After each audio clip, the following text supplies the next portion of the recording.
This is Platemark. My name is Ann Schaefer, and I am your host.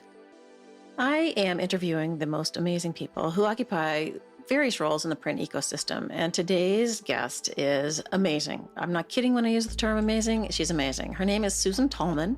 She is an author and art historian, scholar par excellence, was the editor of Art and Print for nearly 10 years, and she continues to write on subjects worthy of note. They mostly appear in the Atlantic Monthly and also the New York Review of Books, so you can find her writings there these days. I love talking to her. We had a great conversation about what original means in the first place when we talk about original prints. Is it really a term that helps or hurts? And all sorts of other things, so I hope you'll enjoy it. Let's see, housekeeping. Positionality, I identify as a cis-het white woman, and I use the pronouns she, her. I record Platemark in Baltimore, Maryland, although this episode was recorded on Cape Cod during both of our summer breaks. We managed to meet up at Susan's house in Falmouth, so we got to see each other live and in person. It was really a treat. In any case, Falmouth is the land of the Wampanoag people. Okay, I think that's it. Buckle up, let's get going. Susan, it is wonderful to see you live and in person on Cape Cod. What a treat. Thank you for coming on Platemark. Thank you for making the trip here. Yeah, 20 minutes across the Cape. Can you introduce yourself for our listeners? Sure. My name is Susan Tallman, and I'm an art historian and writer who has, for better or worse, spilled a lot of ink on the subject of prints. Spilled a lot of... That doesn't sound good. But you love it. You're passionate about prints, obviously, because you're still writing about them. Yeah. It's a funny little niche. We are in a niche. But it's odd because it's the niche that connects to everything. So it's, on the one hand, it's a niche. On the other hand, it's a node because it's sort of the glue between everything else. It's the glue between social history and art history. It's obviously the glue between a whole bunch of paintings and influences. And in terms of contemporary art, there's that whole reciprocity between painters who are looking at printed matter and bringing that back into painting, and then from there into prints again. And so it's this whole kind of ecosystem of influence, which is interesting to talk about, but most of the time all anybody wants to talk about is painting. I also like to talk about painting, but there's more people doing that. Yeah. So I believe, as you do, the prints run through everything, and yet we still are struggling to... I don't even know how to say it. Like, why are we not paid attention to? I think there's a lot of factors for that. One is economic, which is, you can actually look this up recently. You can look at the chart of income inequality in the United States and to a lesser degree in Western Europe. And you can see that there's this bulge. Begins in the 50s, taps out in the early 80s, which is not coincidentally the period in which prints become this subject of interest among artists. All these print shops get set up, painters are looking at prints, and people are buying prints because you've got this moneyed middle to upper middle class that supports that. And what we've had in the art world since the mid-'80s is that buying public has been strapped, and the money has gone to, so you get these spectacular prices above the fold on the New York Times, new record, which really just involves, two guys in a room together wanting to win. And It only takes two. So that's the economic piece of it. Prints aren't shown in galleries anymore because gallery real estate has gotten so expensive that you can't support it by selling pieces of paper unless they're unique. And that has all these other knock-on effects, which is if you're somebody who's keeping up with the art world by going to galleries, you're not seeing prints. If you're a young writer, you're not seeing prints. And then there's also the fact that the art art magazines, art reviewers, so that the attention shifted. And as it does, it went to photography, it went to video, it went to performance, it moves around. Prints weren't a news story anymore. And even though artists were still interested in making them, print shops were still there.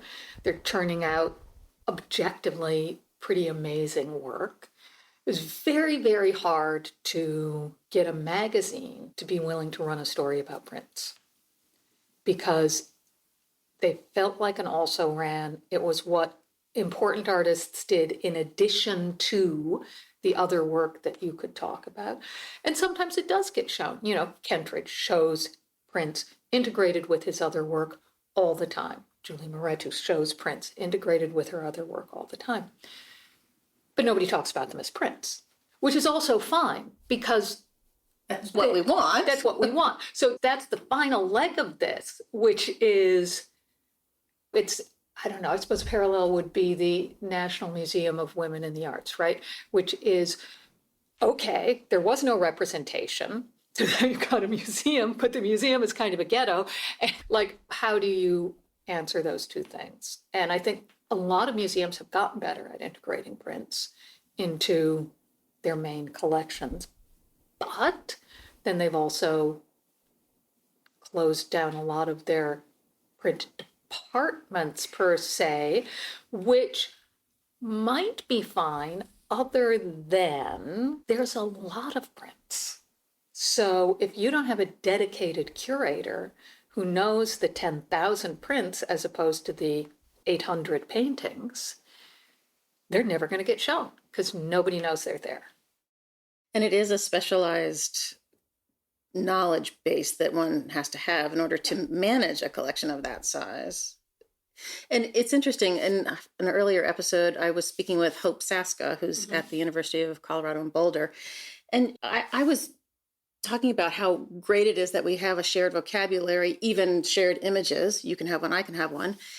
And she was saying that she was really worried about that and that she wished for this kind of opening up. But I still maintain there is this sort of specialization that needs to happen in order to be able to, it's just, I don't even, what do we do?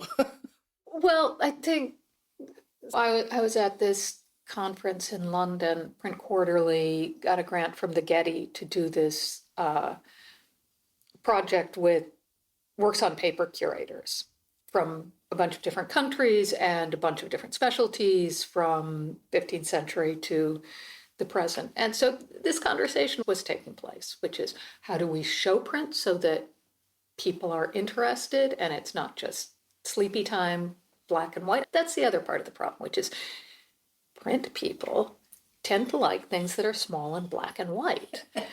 And not everybody does. I don't understand why not everybody does. What's wrong with you people? Seemingly not everybody does. But one of the questions that came up was this one of how much do people need to know to enjoy, appreciate, get interested, look hard. And there's been a presumption for a long time that people really want to know how things are made. And I think to a point that's true, but they don't understand how paintings are made. They think they do. They think they do, but you get somebody talking about how 15th century oil paintings were made, and this comes as a huge shock to people. They have no idea that they weren't on canvas and they weren't mixed on the palette and so on and so forth. To some extent, knowing how something is made is a little bit of a toehold. I think it can be done pretty simply. I think sometimes we fall all over ourselves trying to make it explicit. The Gauguin show several years ago at MoMA, and they just put up a woodblock next to the print. It's not rocket science. You can figure this out. You look at the woodblock and you look at the print, and in fact, there's a lady there who's obviously brought her husband back to the show, and she's busy pointing to him. There are relatively straightforward ways that don't involve making people sit down and watch a video. I do think that if you can do something, as in the Gauguin show, of connecting it to the other work, there's a lot of people who people think of as painters who objectively are better printmakers than they're painters. So, Indeed. Edvard Munch, Okay. Just putting it out there. Example one. I haven't been to the new Monk Museum, but the old Monk Museum stuff was integrated. And it was pretty clear.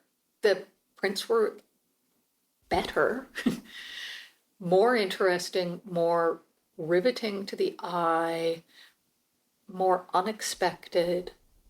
There was just a lot more going on in them than there was in the paintings.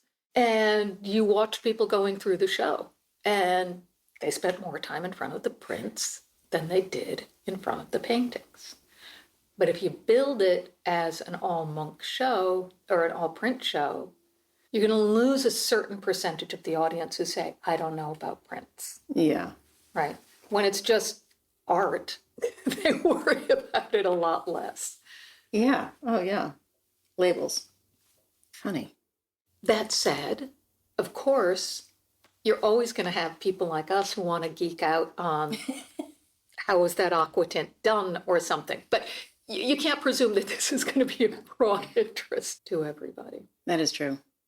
One of the, as I'm sure you are well aware, one of the problems with integrating prints in and throughout a museum is that first of all, you can't have them up for too long, depending on their condition, but the cost of framing all that stuff and the labor and the frequency of having to rotate it adds up really fast. Yeah. I'm always spouting, of course, because I'm the evangelist, but I always want people to pay attention and look hard when they do see the prints up, splintered around, wherever, because they won't be there next time you get there. Right. Which, of course, from a museum's viewpoint, could be spun to their benefit, which is a lot of people, there's nothing up but the permanent collection. I've seen the permanent collection, right? The fact that they know from experience that things change, but still, you could spin that to get people coming more regularly. But the other thing about prints and the other reason, the way in which they behave quite often in a very different way than paintings, is talking about the European canon here, Renaissance to the present. Painting developed by the High Renaissance. You've got the Albertian window. The idea is everything is put there for the one viewer standing in front. Perspective is right from one angle. You're supposed to step into the frame, and it's coherent. This is a world. It doesn't fall off the edges until much later. People get very excited when they discover you can make it fall off the edges. But it's this cohesive alternate world. Prints come out of series and encyclopedic thinking, and you've got this one and this one and this one and this one and this one, and together they mean something. And yeah, you can look at any one, I don't know, Durer Life of the Virgin. And it does exactly what a painting does. You've got perspective and it builds this world, so on and so forth. But then there's one on either side. And obviously, this is simplifying. You get painting in series. You get, astonishing kind of panoramic stuff. But in general, the assumption about prints is that you didn't have just one, that you had a bunch of them and they could talk to each other. And when you get the print publishers, the whole business is collect them all, right? I mean, it's exactly like Hasbro. It's a good business model. It's a good business model. You need more, right? Of course. Yeah. So, you get the 7 deadly sins and the labors of Hercules and 80 gazillion fish and whatever, and there's spillover again back, but predominantly that's your model for prints and painting when you're talking about things that people have privately as opposed to, say, frescoes, is this other model. And certainly by the 19th century, this is pretty baked in. And so in terms of what do museums do? Well, what museums did great for a really long time was have print rooms where people could go. And I go to the British Museum fairly often, and the print room in the British Museum, and you look at people, and they're not sitting at those tables looking at one thing. They're sitting at those tables with a bunch of stuff, and they're comparing them, and they're compiling notes on them, and they're asking for other things. It's a different way of thinking about how you relate to pictures and how pictures mean things. There's a kind of contingency with prints. And this is why when you do get the print renaissance in the 60s, everybody's doing portfolios because you can do it with prints and you can do it with painting, but who's going to keep all those paintings together? Paintings are going to get broken up, partially because they're big. And there have been a lot of shows about this and various books about seriality in contemporary prints. And I think it's, prints kind of sit halfway between, say, painting and film in that sense. Oh, yes. You're brilliant. I hadn't thought of it that way. That's fascinating. That was an issue that we never ended up doing for Art in Print. Yeah. Was we were going to do a film issue. Oh, boy. Huh. It's interesting because where the relationship of you to a unique painting, you're standing in the artist's spot, really. Right. So there's this intimacy that is baked in there. Mm-hmm. But with prints, the thing about experiencing them in a way that is, I think, most fulfilling, and I think you'll agree, is in a print room where you have access to them and you can be up close and you can sometimes handle them. And that's a different kind of intimate experience, but one that I think is super intimidating, much more intimidating than standing in front of a painting, because you have to make special arrangement, blah, blah, somebody's watching you, blah, blah, you have to teach you how to handle it, blah, blah. You need to know what to ask for. I mean, You need to know what you're doing. Yeah. Yeah. Yeah. No, it absolutely is more intimidating. And museums rightly are very concerned with outreach and making themselves accessible and all of that. But I think there also is a place for this other thing. And, New York Public, God bless them. God bless them. You can just go. Yeah. You can just go and you can see what they have and you can ask for it and they will bring it to you. That's also staffing too, right? That's also staffing. There were 2.5 of us in Baltimore, and we had to have you make an appointment. It was impossible otherwise. Of course. And this is a huge burden, and I'm not funding any museum, so I'm talking just sort of ideal world stuff here. But I know when I would teach classes at the School of the Art Institute in Chicago, and we would go into the print room, and the school was across the street from the museum, right? They should be in and out of the museum all the time. But still, the idea of something coming out of the box and not being behind glass, and glass is another huge problem for prints. Yes.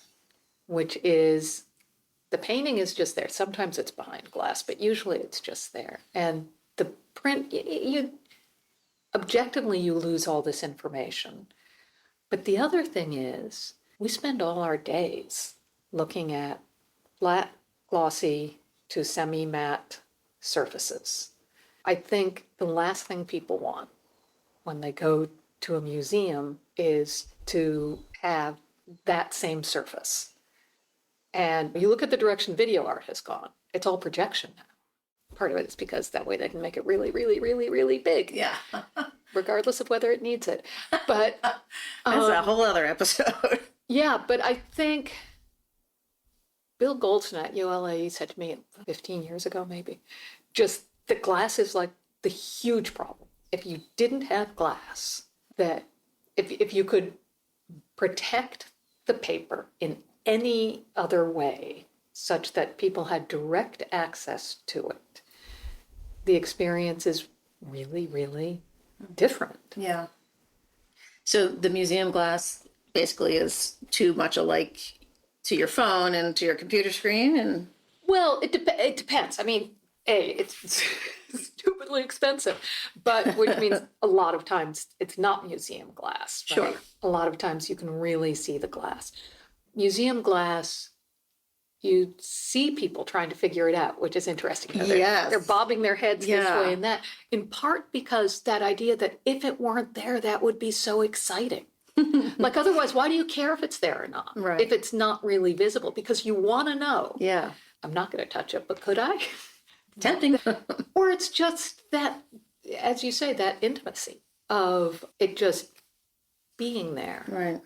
I have no idea what the solution to any of this is. All I mean is that all of these are elements into why prints enter into this also ran category, even though plenty of times things that could be called prints are bought by painting departments or sculpture departments or. So you published a book, which feels like a long time ago now, 1996, on the contemporary print.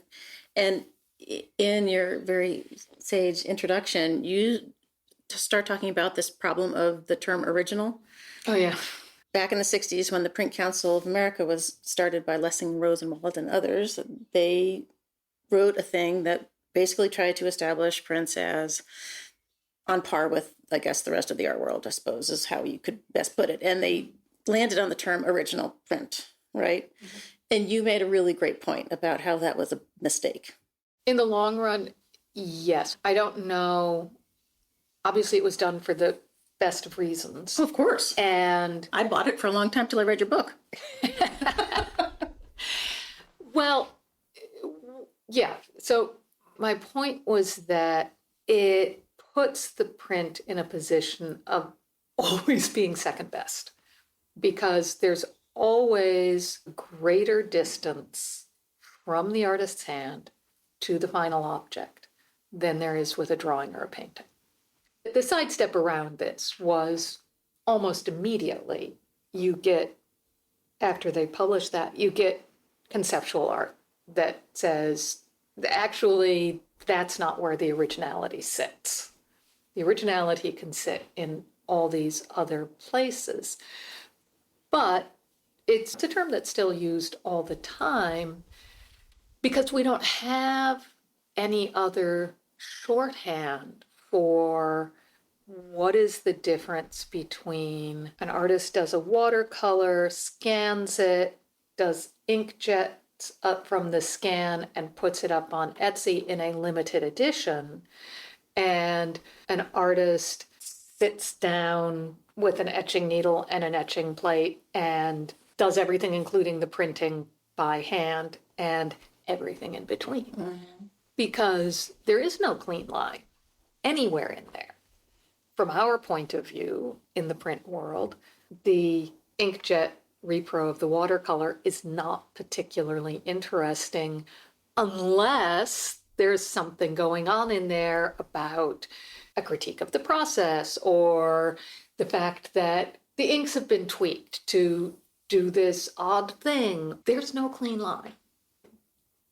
I remember when Association of Print Scholars started up, and it was still a relatively small number of people, such that we all still allowed the listserv responses to just come into our inboxes. And somebody raised something about defining the original print. Mm-hmm. And it was just like, you know, ping, ping, ping, yeah, ping, right. ping, ping, Ricochet, ping, right. Exactly. And we were asked at Art and Print, you know, how do you define the original print? And it's a loser's game, because you could come up with the most brilliant, nuanced, elegant definition possible. And within 2 weeks, some artist is going to do something that is really clearly an original print and doesn't fit your definition. I think we need to stop worrying about it. Ah, interesting. Okay. I think people are interested in things for a wide variety of reasons. And all the scholarship that's going on now about reproductive prints.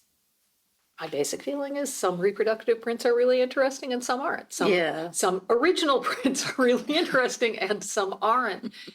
And yeah, I think it's trying to make a rule in language about activities that aren't particularly amenable to rules. Yeah. Artists don't play by rules, really, do they? It's Well, it their certainly job to shouldn't break be. them, right? Well, it certainly shouldn't be forefront in their mind. Am I, violating this thing? And I think one of the first instances that came up with the print council definition that was a red flag of, we know this should be treated as serious art, but it's not filling the definition, were the early Jasper Johns prints, where he did a target. Well, he'd done targets in drawing and he'd done targets in painting, and actually other people had done targets before. So the point was actually not the composition in the sense of concentric circles. The point was everything else that was going on, and that everything else, as what are we now, 70 years of John scholarship has shown, is really hard to put your finger down on. So, I find it very slippery. yeah, Yeah. yeah. In a good way. Well, language is good for a lot of things. It's not the be all and end all of defining an experience. Yes. You talk about using language to describe something artistic, I guess, being a problem, a bottomless pit, and also not the right way to describe things. And that we as humans have this strange and not useful need to have things explained. You were talking about whether or not labels needed to be explicative or descriptive. For me as a museum nerd, I was just like soaking up, like, what is she going to say next? But your points are all well taken. But I think for you and me, going into a Johns or James Marshall show with fewer words on the wall would be an invitation for us to slow down and look harder. But I feel like for John Q. Public, it's a problem. So that balance is really an issue. Absolutely. Who's the show for? Who's the show for is a huge question. And for all my, I'm complaining about a particular mode of museum label or gallery label or press release. I'm complaining about the ones that tell you what you're supposed to feel or what you're supposed to think, what your conclusion, what your takeaway is supposed to be. Because why go? In other words, you've just preempted it. This is what you're supposed to come out with, so why bother to go? And on the other hand, there are really critical pieces of information that anybody needs to get a toehold. And I still do. I like to watch people in museums. What do they stick in front of? What do they read? What do they not read? What things are they happy just to look at? And the general happy just to look at runs about from 1860 to about 1912. Things get more modern than that, they're looking at the label. Things get older than that, they're looking at the label. Oh, interesting. Because things get older than that, and you've got like iconography and portraits and all those religion stories. And why the hell does this girl have two eyeballs on a plate? I mean, there's all that stuff that you want to know. You want to know how far back it was made. You want to know where it was made. Impressionism, everybody gets it. But of course, in 1870, no. People really needed the words. They needed the background. They needed all of those critics talking about why this was important. So it's not, none of this is like a universal. I think it just has to do with things get familiar enough within a cultural setting that the explanations are in the air. You've grown up with them. They're just there. You don't need it. But when things get much older or from a different part of the world, you really do need it. I think one of the real jobs of museums is just that thing of, if it's here, somebody decided that it's important. It may do nothing for me, but maybe I should try to figure out why it's important to somebody else. Like, what is the metric that's going on here? And that's hugely important. All that kind of background information. Absolutely. Put it up on the wall.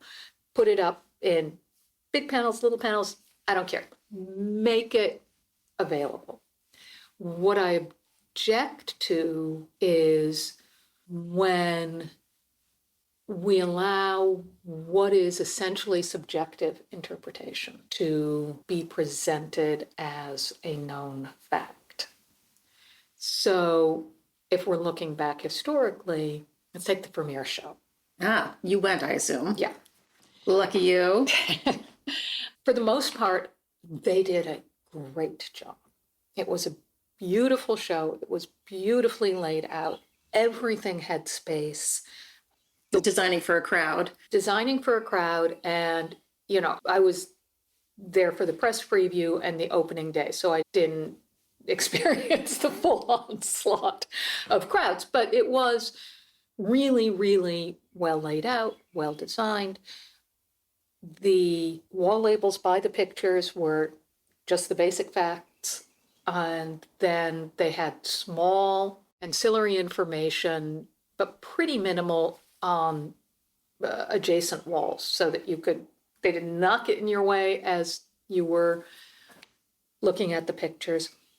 The one exception was at the very end, where they had 3 paintings, including the oddball one at the Met of the allegory of religion. Okay. And Girl with Pearl Necklace, and the one at the National Gallery of Holding the Scale. And one of the curators has a theory that Vermeer did have access to a camera obscura, that it came via the Jesuits, that he was, in point of fact, not simply a Catholic of convenience, but very, very interested in Jesuit theology and natural science and so on and so forth. He ties these 3 paintings together, which is fine as a theory. But it was presented as if this is something we know, and that therefore this is what the 2 paintings, the scales and the pearl necklace, are about, is they're vanitas pictures. And that argument, not about the particular Jesuitical angle, but about them being vanitas pictures, has been made before. But the fact is, we don't know. That is the fact. We know really, really, really not a lot about what he had in mind with any of these pictures. And that's a minor thing. It was such a great show. That's not going to be anybody's takeaway or anything else. But just as an example that's fresh in my mind, sometimes as art historians, we're really excited about an idea. And we want people to think what we think. And therefore, we present these things on a label in a museum alongside, say, the date and the medium, which we really, really do know sometimes. But usually we're kind of upfront if we don't. Right. And I think that is misleading to people who step into the museum, because these 2 things are being presented as equivalently factual. And the museum as an institution of truth and authority. Yeah, the voice of authority of a museum. And there's another disservice that gets done there, which is everybody likes a good question. Nobody likes being lectured to. So when the Getty put up their Kouros and said, we don't know, could be, maybe is, maybe not, then it became interesting to look at. Because even though you know nothing and you're not going to solve this problem, it's a question. That's the hook. It's a hook, absolutely. Which is, there is stuff we don't know. And I think being more upfront about what we don't know and what we do know allows more room for a lot of other people. There's an outside art show in Periodic in the Netherlands called Sonsbeek. that is in Arnhem, which is in the east of the country. And at some point in the 90s, there was a press preview for this, and I went with my friend, the artist Barbara Bloom, and we're all on a bus and we're being driven around to these sites, but nothing is installed yet. So it's like, over here, there will be this, over here, there will be this. Finally, the bus stops in the edge of this field, great big field, and everybody's told to get off the bus. And so we're all wandering around this, it's Holland, so it's muddy, this muddy field, and nobody can figure out where the art is. So you've got all of these art critics from throughout Europe in art critic shoes wandering around a muddy field and pointing to the haystack and saying, well, maybe that's it. It's like, there's a guy on a tractor, maybe he's it. And I thought, if all the people who go to a contemporary art exhibition and are baffled could see this, they would feel, we don't know either, okay? We don't get it. But we're authorities, so we don't worry about it as much. We don't, we assume this is kind of what you do, is try to figure it out. I think that's what's intimidating to people, is the fact that there is this notion that it's not a question, it's an answer. And that if you don't know the answer when you're looking at something, it's because you are poorly educated or You don't get it. whatever. Yeah, right. As opposed to just look at it. Have we lost the art of looking, do you think? We certainly haven't. We spend all our time looking. I think we've lost a Right. lot of patience. Patience, well said. But I do also think there's a temptation to think that knowing about art means recognizing things, which is you go into the museum and you can say, yep, that's a Picasso and that's a Braque, I know the difference, as opposed to going into a museum and just looking to look. The Gulbenkian Museum in Lisbon, Yes. I literally know nothing about almost anything in that museum. Yeah. And it is one of the most wonderful looking Yeah. experiences. I know, what a ever. funny little place. Yeah. But just the stuff is spectacular. And it would be lovely to know something as well. Yeah. I'm not saying you should just leave it there, but knowing something wasn't a prerequisite for the experience. And I guess that's kind of what I'm trying to get at. But is there a possibility that, there's a lot of bad art. There's a lot of bad art. So walking through the Gulbenkian it was like tasty morsels everywhere. Yep. Tasty. And I don't suppose it's our job to teach people what good or bad art is, because who the hell knows? But I don't know. I feel like, I don't know. It's so hard. I think the status of the museum is predicated on the idea that somebody in the know thinks this is good. And this used to be, I used to teach the thesis class for the art history majors at the School of the Art Institute of Chicago. And whenever anybody came to me and told me that there was a painting that they really hated in the museum, I would make them write a paper on it. No. Because it doesn't make you like a painting, but it alerts you to why somebody else liked the painting. And that's worthwhile, because otherwise we're all just sitting in our own little taste loops of what do you like, what do you not like, which gets super boring. I mean, this is one of my problems with recommender systems, machine learning systems. Ah. Even if they were good, which some of them are, some of them aren't, I think it's worthwhile to be exposed to things that you don't like. It's now presumably a really good ML system would know that you're the kind of person who wants that to happen. But I don't know. I think that when the kids were little and they would come home and they would say, this book sucks. And we would sit down and say, okay, that's fine. How does it suck? You need to be able to take it apart and figure out what it is that you're reacting to. So I think with museums, the fact that they are in this authoritative position, people have, in this country, ponied up some serious money usually to get in the door, unless you happen to live in Minneapolis or DC. Or Baltimore. Baltimore's free. Yes, it is. wow, that's great. All right. And Baltimore, Mm-hmm. shout out. They know that what is in there has been vetted, Yes. right? And therefore, they're going to give it a kind of attention that they're not going to give the exact same thing on a table, street fair, outside the museum. Right? We can't pay the same amount of attention to everything that comes our way. We're always doing triage. So the thing in the museum gets a certain kind of attention. The thing out of the museum gets another kind of attention, which is fine. That's just like, we don't have infinite bandwidth. That's the way things go. But that is what makes the museum experience special, is because we walk in there prepared to give whatever that kind of attention. Yeah. We always talked about audience and helping people want to have that experience if they're not, brought up being dragged to the museum by their parents or whatever. And I think it was a huge issue. Who's going to be the next group of supporters of the museum? Nobody's got extra money to, we're really in a weird tipping point, I think. We are in a really weird tipping point, and this goes back to the income inequality problem. One of the great things about the British Museum is the fact that it's a pass-through.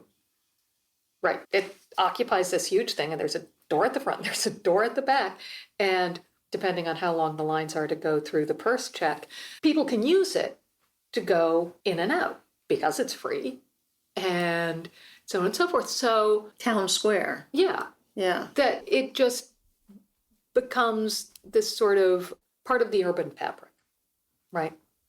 And as a building, of course, it's like ridiculously intimidating. It's designed to be ridiculously intimidating. It's designed to look like a palace slash temple slash Federal Reserve. But functionally, it's super accessible. And it's very hard to replicate that. Yeah, absolutely. And in this country, museums have traditionally been not state run. In most other places, well, no, that's not fair. In Western Europe, most of the big museums are state run. And that comes with a whole other host of problems and difficulties. But some of that access piece is so intrinsic to the mission. The politics and economics are just different. I feel like the European, I haven't traveled in Europe in a while, but I feel like there's more of a sense of culture and openness to this town square idea. Maybe I'm wrong, but I feel like there's a different attitude towards the whole enterprise. There is. I was interviewing a guy, the Dutch Ministry of Culture. This was back in the 80s when the whole Jesse Helms thing of trying to shut down the NEA was going on. And so we were talking about this Barnett Newman painting, but at the end he said, "Can I ask you a question?" I said, "What?" He's like, what the hell?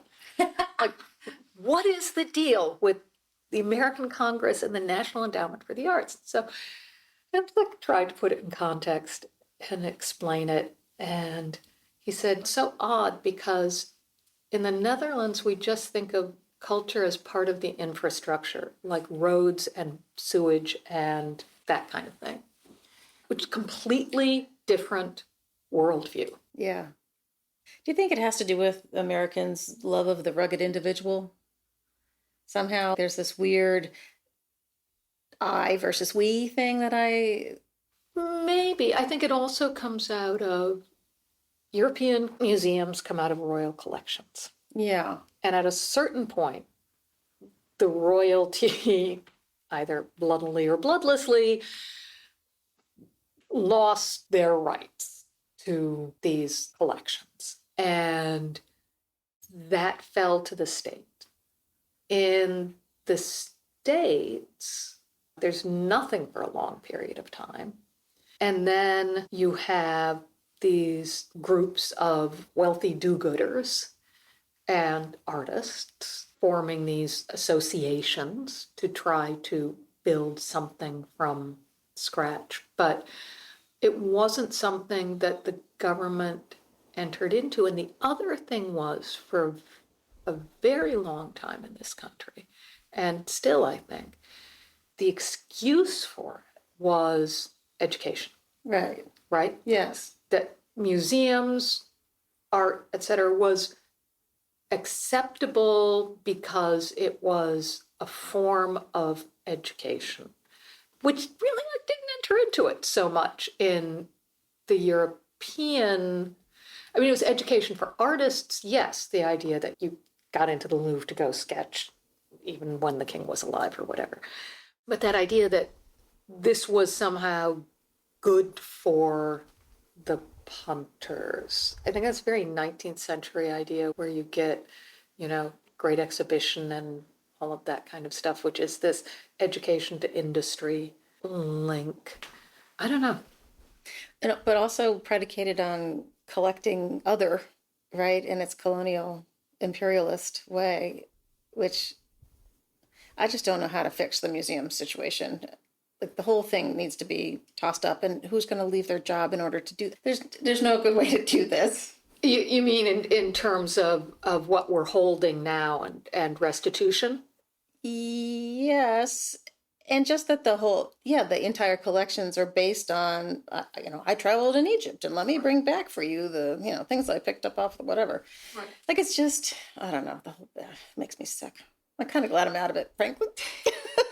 Well, yeah, there's a lot of tough questions, but there are also some interesting answers going on, and I think some of it will probably come down to replication.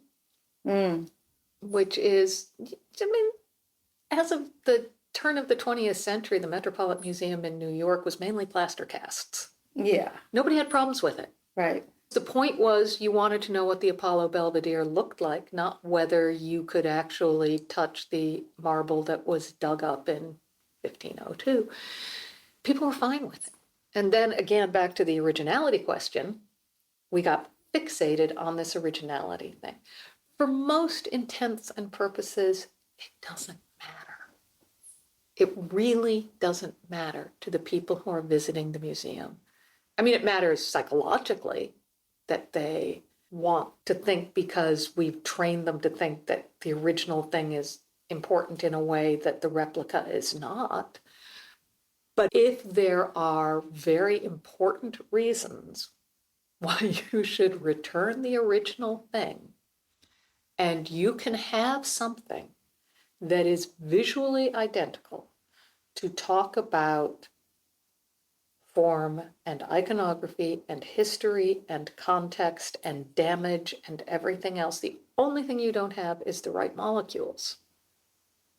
So you can't scratch the surface, and your conservators can't do, it's a replica in that sense. But in terms of exhibition experience, people are going to have to get over it. We took our kids, gosh, I don't remember how old they were. I think Wyatt must have been 8 or 9 or something. And there was a touring show of the funerary Chinese soldiers from Xi'an, right? Or however you pronounce it, sorry, people. And we were walking through and I'm like, there is no way the Chinese shipped terracotta statues. There's no way. Didn't matter. I mean, it mattered to me because I'm a museum person and I wanted to know. They weren't clear about it. Right. Wyatt didn't care. He was just like, these are so cool, And I think obviously you have to be transparent about it. I would have liked that's the thing. But, the Veronese wedding at Cana that was stolen by Napoleon from San Giorgio Maggiore, now in the Louvre, everybody backs into it when they're looking at the Mona Lisa. Because it's huge. It's 20 by 30 feet. It's just maddening. Anyway, the French are not going to give it back, right? So the Fondazione Giorgio Cini worked with this organization, Back to Marte, that's now doing a lot of this for museums all over the world, to do a replica that is accurate to, I think, 100 microns. And did the replica, installed it where the original was installed in the refectory, where it's 6 feet, the bottom edge is like 6 feet above where you stand. So you aren't going to see 100 microns anyway. Right. So now you have a choice, right? You can go to Paris and you can see the actual original, I'm putting wiggle quotes on that, original painting in the wrong place at the wrong height, in the wrong light, with a bunch of people taking pictures of the Mona Lisa in front of it. Or you can go to Venice and see the visually identical replica in the building it was designed for, at the right height, in the right light. And the question is, which is the more authentic experience? Sounds like a little bit of multiplicity, Susan. It's, they're valid questions. And the fact of the matter is, none of us are ever going to see what that painting looked like in 1660 with a bunch of monks eating their soup in front of it. I mean, it's like, we're never going to get that. So you're always giving up something. But you would, to extrapolate out, I think you would agree that seeing not a digital image of a print, that's something tactile and sculptural in its form, isn't the same. I will only say that what Factum Arte, and there are other companies, but they're the one I know best, it was a 3D scan. Okay. All of the little knobbles in the canvas, et cetera, I can't remember what they basically printed with gesso underneath. In any case, it has that tactility. Now, when you get to something like a print, then you get into things like, theoretically, should be possible to do a scan of the world's best impression of the 100 guilder print. And from that, create a plate, and from that, print. So this is, these are thought experiments. But the question is, all right, if you could replicate the paper and you could do that, why shouldn't you? I would personally be okay having a replica of The Night, Death, and the Devil on my wall. Right? Like, yes, of the Spencer's impression, for instance. Right. Hint, hint. But it feels like a slippery slope somehow. Oh, yeah. But that's the point of thought experiments. Okay, all right. But then, you still have to back up in through the hand into some artist's brain, right? Like, somebody had to have made the thing in the first place in order for us to say, ooh, let's replicate it. Well, of course. And so that's back to the question of restitution. That's the purpose, because the danger of restitution, to me, is not that privileged museums have to give up some of their privilege. It's that if nobody outside Benin can see Benin art, then we end up in a very uneducated and intolerant world, because we can't be cosmopolitan, right? I suspect that this is going to come, there's going to be negotiation, and there's going to be payoffs, and there's going to be replication. All of that is going to come into play because there are competing valid points beyond just, we stole it, we got it, we're keeping it. Yeah, God. Yes, when I think in my head how awful the colonial nature of museum collections is, then I get to but then we wouldn't have known about any of these other cultures, and it's useful to do so. Oh, it's such a mess. Well, the problem is that it's crazily balanced. Like Doha has, among all its museums that it's built, has a museum of Orientalism, which is really interesting. You bet. Have you been? No, my son went. Okay. Put it on your list, people. Which is, they decided, if they're going to be players in the larger world, they needed to know how their culture had been perceived and pictured by these other cultures. So they set up a museum. They also have museums of Islamic art instead of Western art.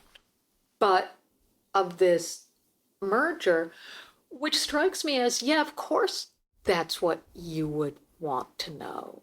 And I think it's just a question of balance. The problem now is that Europe and the European diaspora took an awful lot of the good stuff and didn't leave things that should have been left.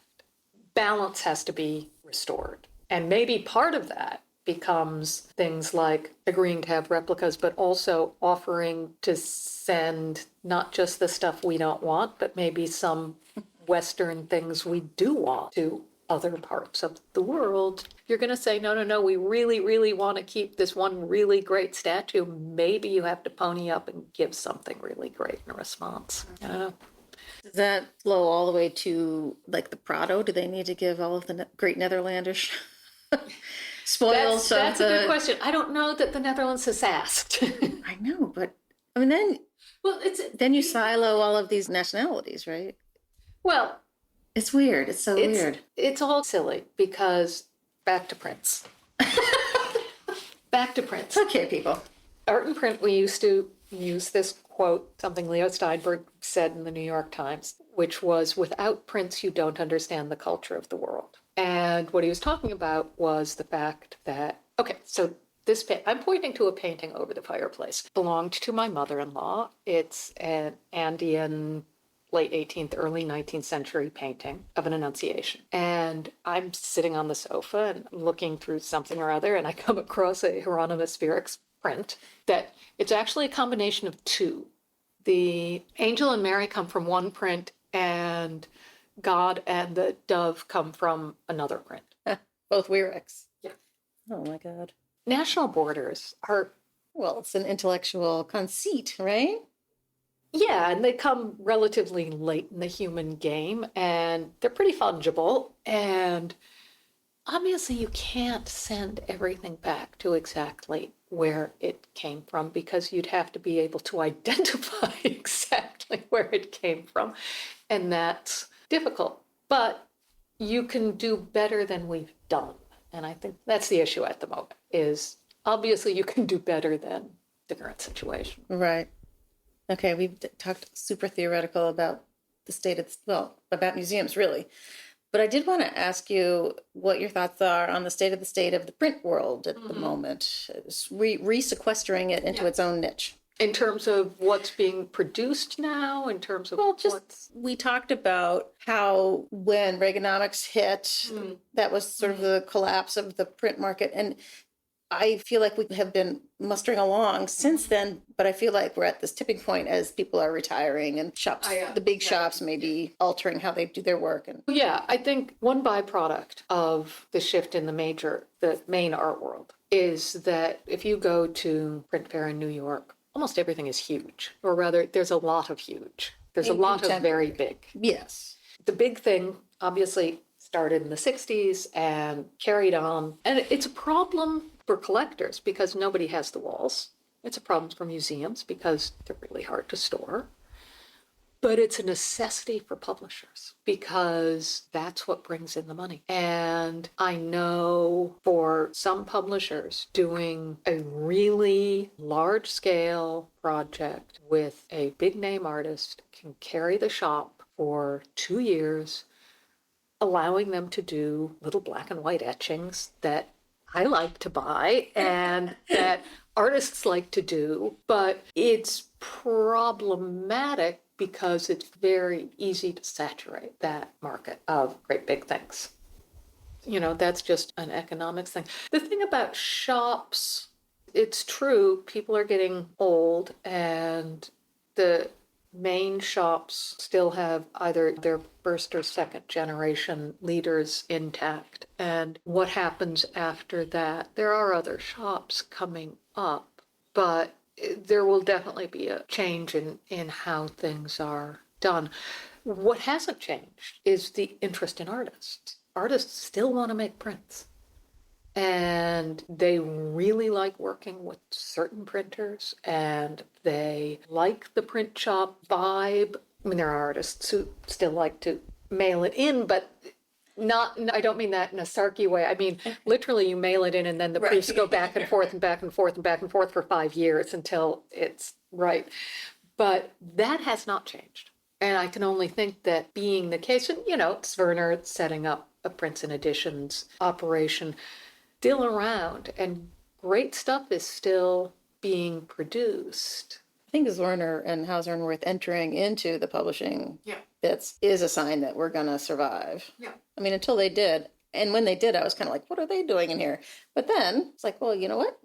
Better for all those contract printers who are getting those big jobs from those guys. And And the printer publisher thing has Infusion. always been, I worked for Marion Goodman, and, Marion got into it in the 60s doing school benefits for her kids' school. Then it became this publisher thing. But she wasn't alone. There were a lot of publishers who weren't print. The printer publisher was kind of this novelty. I think a lot of printers start out doing contract work with the hopes of becoming publishers, because then you get to pick your clients and do the fun stuff and you're not beholden to somebody else's budget. But I have no doubt that prints are going to trundle onward. And it's a very adaptable medium. Everybody started having kittens about digital at a certain point. And it's like, well, of course people are going to use digital. Like, why wouldn't they they? use whatever tool's coming up. Yeah. Yeah. Exactly. But it doesn't mean that they're giving up on any of the rest of the arcana of copper plates and things that'll kill you. Well, there's that. But even with digital, and I guess I'm old school, I still want there to be some evidence of hand. Even though there's a ton of work that goes on within the computer, it still feels a little even more removed than it already is removed. Well, inkjet printing is just uninteresting as a surface. I think what everybody's using digital for is printing and manipulation of files. There's a lot of etching that goes on where the artists are working on Mylars. Yeah. And the Mylars are scanned and the scans are used to make the plates. The only thing that really matters, is it interesting to look at in the end? And a lot of times it is, and sometimes it isn't. It's like there's no rule. Again, there's no rule for this stuff. Yeah. Can you tell us a little bit, but I have two more areas to cover with you. One is art and print, which people I'm sure have read, and I still have my copies on my shelf and refer to frequently. 9 years? 9 years? 9 years. 9 years? Yep. What made you start it and what made you stop it? Started it because art on paper had folded and nobody could find a place to publish things about prints because the mainstream art magazines didn't want to do it. I kept being approached about, wouldn't you like to write an article about this? Wouldn't you write a letter? Sure, but there is no place to publish it. So we kept waiting for somebody to start something up, and nobody started something up. So then we decided, okay, obviously this is not a money-making venture. The thing to do is to set it up as a not-for-profit, blah. So that's what we did. Turned out it also was not a not-for-profit sustainable venture. But you didn't know that at the time. So that's why it shut down. We just couldn't survive. Deeply felt loss in my book, and I'm sure others agree. Do you feel like, is there a way to make it sustainable? No, there really isn't. The only way to make it sustainable is if you have a reasonably rich person who wants to do it as a hobby. That's the only way. How do you make a small fortune in art magazine publishing? Start with a large fortune? Exactly. Just like opening a print shop. Yeah.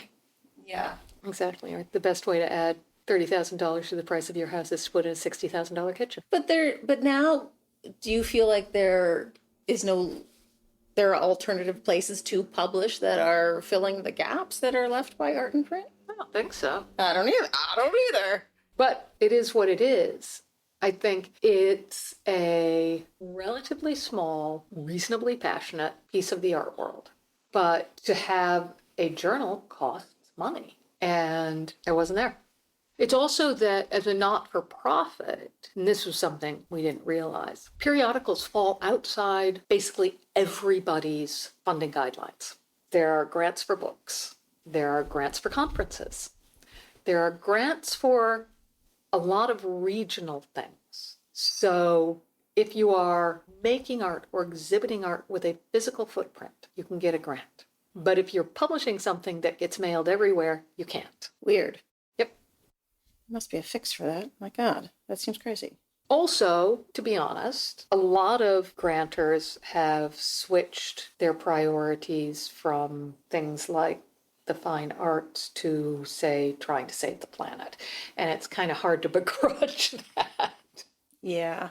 But I have said multiple times when I was in the museum world, I would have the same crisis of faith. We're icing on the cake. We're not saving lives, blah, blah, blah, blah, blah. But there is an important place in Of course. our culture for creativity. Yes. Absolutely. Right. Absolutely. And I'm not advocating that everybody does it, but all I'm saying is when you apply to a foundation and they say, we're really sorry, but in the present circumstances, we need to put everything into climate change. It's like, I'm going to argue, but nobody's going to have a place to write about Prince. Right. There's priorities and priorities. So. Would it have made a difference to be a digital journal? We were a digital journal. Only? Initially, we were just digital. And then everybody complained that they wanted a physical magazine. Wow. So I like paper too. yeah, it's way easier to flip through. So then we did the 2 streams, but Yeah. Okay. We need a rich person to back us. yeah. Yeah. I have just the editor in mind too. Okay. And then lastly, what are you working on now? Just finishing up a catalog raisonné of Kerry James Marshall prints. Did a book, and I'm not sure, the Kerry James Marshall book will be out in the fall, in late November. And then I did a book with a British artist named Stephen Chambers about his prints. I'm not sure what the pub date is on that. And otherwise, I'm writing for New York Review of Books and The Atlantic, and That's a lot. that's what I'm doing. Gigging it as all of us are. Yeah, exactly. So, do people come to you and say, hey, Kerry would really like to have a catalog raisonné of his prints made? Or do you say, hey, I would like to do a... So I'm extremely not proactive. highly sought after. I usually wait to be, or I have the luxury of waiting to be asked. Maybe that's a more accurate way of putting it. So the Kerry thing came about because Peter Raufler, who had published these prints with Kerry, wanted to do this book. And he'd asked me who I would recommend, and I recommended Faye Hirsch. And so Faye was going to do it, and then she had another book project come up at the exact same time that Art and Print was closing down, so I took it over. So that's how that one came about. And Peter I knew going back to when he started print publishing, because he became interested in prints. He was a book publisher, became interested in prints, and gave himself a sabbatical to come to the States and study prints. And he wrote to me asking what were the museum collections he should go visit. Oh my, what'd you say? I can't wait to hear that little list. Yeah, and well, it was, could I do introductions to these places? That's how I knew Peter. Otherwise, for the Review and the Atlantic, that goes 2 ways. Sometimes they say, this is coming up, would you be interested in doing it? And sometimes I say, this is coming up, would you be interested in an article? And you are incredibly versatile. There was a lovely article about Vermeer, but then there was a lovely article about Winslow Homer. I was like, bing, bing, bing. Well, that was funny because I actually did my master's thesis in 19th century American painting. So that one was just a freebie. It's like, you don't know anything about Winslow Homer, do you? It's like, Actually, yes. I do, yeah. And the Vermeer thing has been a lot. I lived in Holland for many years, and the whole Dutch 17th century thing is another area of interest, shall we say. You're all over the place, like many print people. Yeah. Right? It's the niche for people like you and me who get bored and want to move on to something else. Right. Well, and again, back to prints are the glue, but between all kinds of things. Somehow it seems like this would be an interesting thing to think about or study. The pieces, places, points in time with the painting that I love the most tend also to be places that have a lot of print activity, which is curious. That is. Yeah. Can you name one? Well, I'm thinking 15th, 16th, 17th century Netherlands. Then 19th century America in a very different way, then contemporary from basically 57 to the present. So yeah, it's an odd. Yeah. I'm only spouting this now, and it may hold no water at all. I'm going to have to go back and think about it a little bit. But actually what I did my master's thesis on was, this is partly again, being lazy, were the how-to books that American painters, in the absence of painting collections, used to try to learn how to be European painters. And there are these amazing books that trying to teach you composition is one thing, trying to teach you color values when there's no accurate color printing, when they're basically doing smudgy lithographs with watercolors. I mean, it's so interesting. And then you look at the American painting that resulted from complete misunderstanding of what was going on. And that's what was great about it, was because, I mean, like this thing over the fireplace, you're getting a piece of it and you're bringing all this other stuff to it, which is why, I'm going to go out on a limb here, cultural appropriation done right is a great thing. I did want to hit on that. Thank you for bringing it up. So I think we need to differentiate between political abuses of power, economic abuses of power, common courtesy, those issues, and what has come to be termed appropriation, because it's the only way anything moves on. There was an interview with Kerry James Marshall where it was mentioned that some people felt that his admiration for and borrowing from the Western canon in his painting, European canon, was inappropriate, that he was being influenced, that the line was, this was not the interviewer accusing him of this was him saying, some people say, right, that he was being influenced by it in the wrong way. And Kerry said, I don't know how you can be influenced by something in the wrong way, by a work of art in the wrong way. Everybody borrows from everybody. It's called learning. At the same time, obviously, there's stealing that's uncredited, there's misunderstanding, there's misrepresentation, there's all of those things, and there's a powerful entity taking from a not powerful entity. Okay? Those are all problematic on all kinds of ethical grounds. I think that the exchange, for instance, between Europe and Japan in the late 19th century, it goes two ways, and both sides of it are interesting, and both sides of it led somewhere. Yeah. I keep thinking as you're talking about that Dana Schutz painting with the Emmett Till that was they pulled it off the wall, right? Didn't they? I don't believe they did. Did they in the end? I was there. I was there when I was in the museum when it was going on, but I can't remember what the final. I have a lot of problems with that painting. I would have a lot of problems with that painting if it were a white kid as well. I don't think you have a right to those images, even if the parent has chosen to make them public. Yeah, I don't think you automatically have a right to those images. The fact that in addition to that, it's a white artist and a black child piles on to that inappropriateness. This is completely personal, and I'm not trying to be an arbiter. I would not have put that into a museum. When you go to the African American Museum in DC, they've got the coffin, right? But they don't just plot the coffin in a room with a bunch of other stuff so that you're going along, oh, it's flowers, oh, it's this, oh, it's that, oh, it's this person's personal take on what? On the appearance of a brutally mangled child.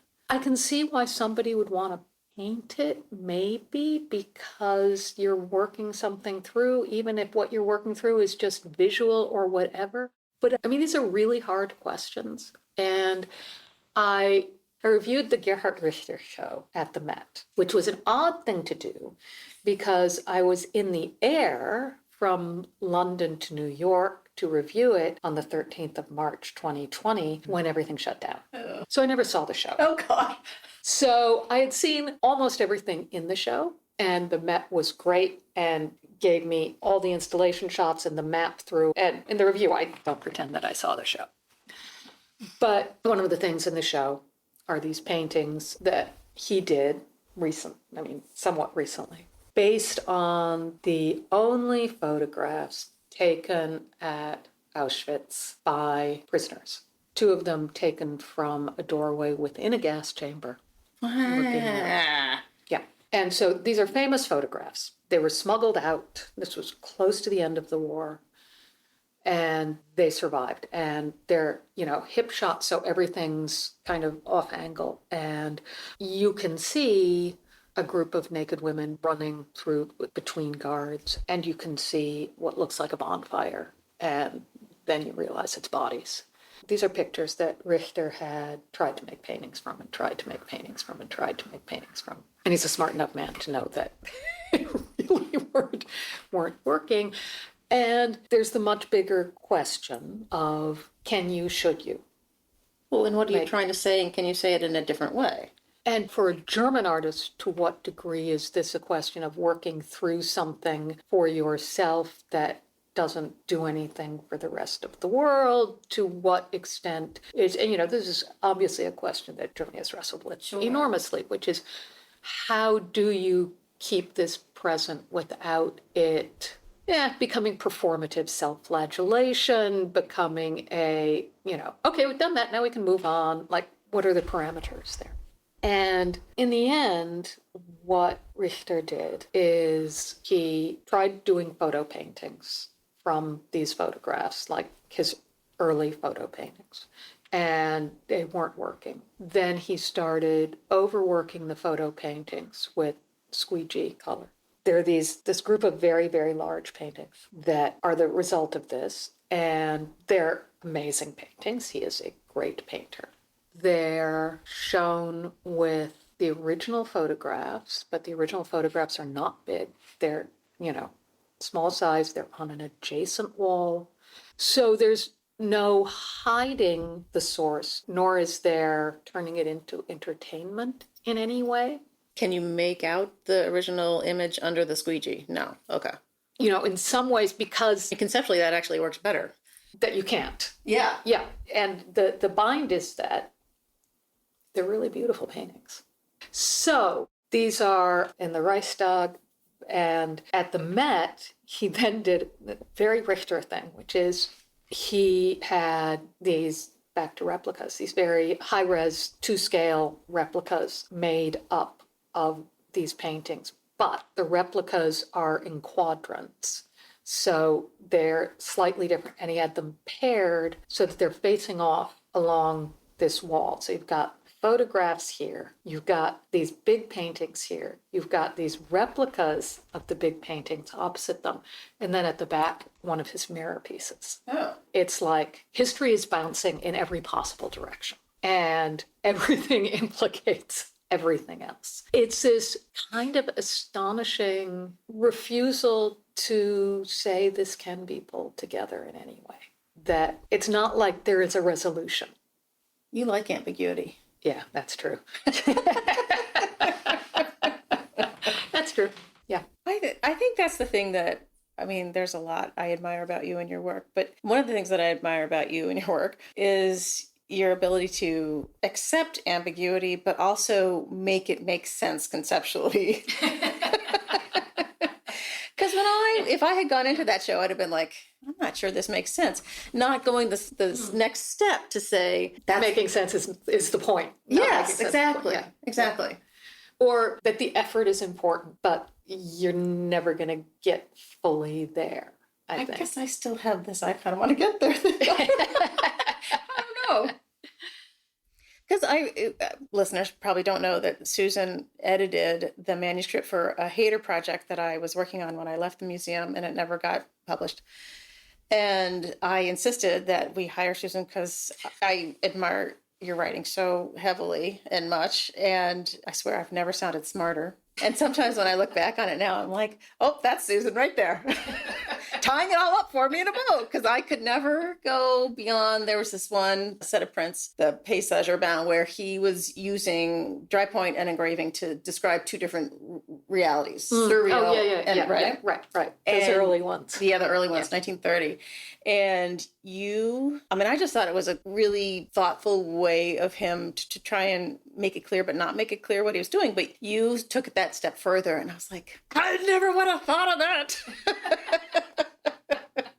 Yeah. It's your special sauce, Susan. Yeah. Well, yeah, I guess I always think things are too complicated to really resolve neatly, and I like art that acknowledges that. That'd be an interesting show. Deeply confusing.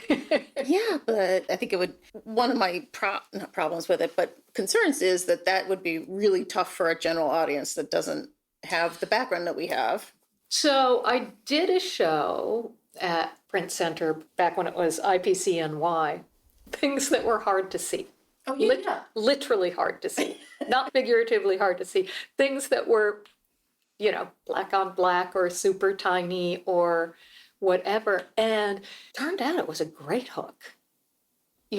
People, and this gets back to that experience of looking, which is if you tell somebody that something's there and it's hard to see, they will look really, really hard. And when they find it, they'll be really happy. I feel like the Print Center does an excellent job of those tightly knit, small, digestible, sometimes uber intellectual kinds of shows. And I feel like there should be more places doing that kind of show because they're so good. Well, and they're fun to do, those things. And now that they have a proper space, they're going to be able to do lots of great stuff. Yeah, it's exciting. Oh, I don't know.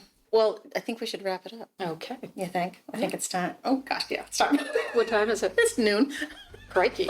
All right, so let me just say thank you so much for spending the morning with me. I really appreciate your talking to all of us at Platemark. This was fun. Thank you.